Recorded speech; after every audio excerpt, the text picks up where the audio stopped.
Assalamualaikum warahmatullahi wabarakatuh. Anda rindu mendengarkan kajian-kajian dari ustadz-ustadz kita dari Aceh? Kunjungi channel YouTube Maulizul Akbar NAD.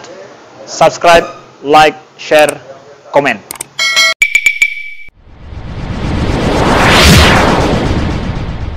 Mimbar 3, begitulah mimbar Nabi SAW, dan itu menghadap ke depan.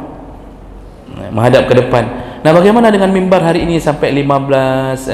Itu kan salah satu daripada mimbar yang dibuat oleh salah seorang pandai kayu di masa Nabi, dan ketika dia buat pun dia tidak bertanya ke Nabi pada mana lu pegak renyen, tidak, kebetulan dibuat 3 mimbar dan Nabi tidak protes, menunjukkan Nabi sudah okey dengan 3. Maka kalau kita bisa buat 3 anak tangga, itu baik, mengikuti sunnah yang dilakukan oleh Nabi.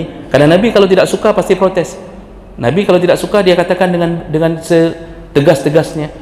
Tapi kalau lebih daripada 3 tidak mengapa, ya, tidak mengapa. Jadi tidak harus mimbar kita potong lalu kita renovasi menjadi 3, tidak, ya, dibolehkan insya Allah.